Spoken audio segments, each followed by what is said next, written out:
and welcome to another edition of Newspaper Review on This Nigeria.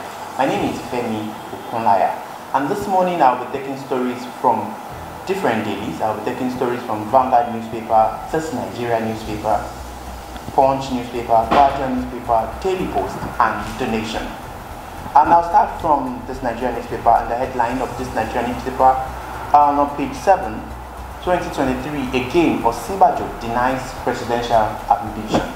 Osinbajo denies presidential ambition. If you go to page 7 of ThisNigeria newspaper, you will see it. The former vice president has said that he is not interested in the presidential ambition as speculated by people. You can get more of that stories from ThisNigeria newspaper on page 7. And now we move over to Vanguard newspaper this morning on the headlines of Vanguard newspaper. Attacks on correctional center. Attacks on correctional center. During the weekend, a lot of attacks have been happening recently. But during the weekend, the one that happened at Abolongo Correctional Center in Oyo State. The attacks on Nigerian Defense Academy was there too, correctional center, as part of security challenges facing Nigeria, which is faced with an unprecedented wave of different but overlapping security crisis. We can get more of that story from the Vanguard newspaper this morning. And now we move over to Punch newspaper this morning. On Punch newspaper, declaring bandits as terrorists comes with a price. Declaring bandits as terrorists comes with a price. And the Punch newspaper this morning, you can see the controversial Islamic scholar and preacher Sheikh Ahmad Gumi has warned that declaring bandits as terrorists will come at a price.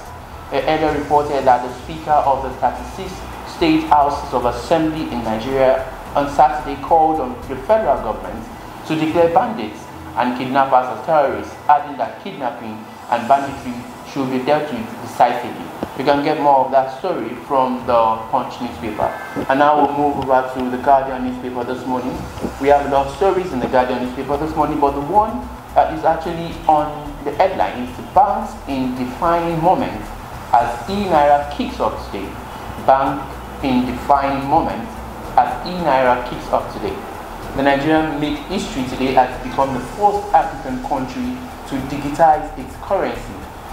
An exercise the Central Bank of Nigeria has described as one of the milestones of a long journey. You can get more of that story from the Guardian newspaper this morning. You can get more of that story from the Guardian newspaper. Banks in defining moment as e-Naira kicks off today. And now we'll move over to another headline from ThisNigeria newspaper. Court cases can't stop us. Governor Makinde. Court cases can't stop us.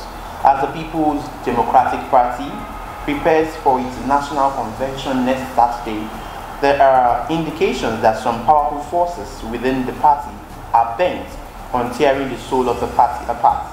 But the PDP's National Convention Organizing Committee said yesterday that despite the court cases instituted by some aggrieved members of the party, the planned convention will still hold on the 30th and 31st of October respectively. You can get more of that story from ThisNigeria newspaper. And now quickly we make a stop at the Guardian newspaper, and now we'll move over to Rivers, not at war with federal government over VAT. Wiki clarifies. And the Guardian this morning, the Rivers State Governor Nyesom Wike has said that the state is not at war with the federal government over the controversial value added tax VAT as insinuated in some quarters. And now, if you want more of that story, you can get that story from the Vanguard newspaper. Rivers not at war with federal government over VAT. Wiki clarifies. And now we move quickly. We go to the Daily Post this morning. APC doesn't have regard for security welfare of Nigerians by Senator Anyanwu. And that's a wrap-up of the newspaper review on This Nigeria. We were able to take stories from Vanguard newspaper, ThisNigeria newspaper, The Nation newspaper, Punch newspaper, Guardian, and Daily Post. Join us again next week on ThisNigeria newspaper review. My name is Femi Okunlaya. Goodbye for now.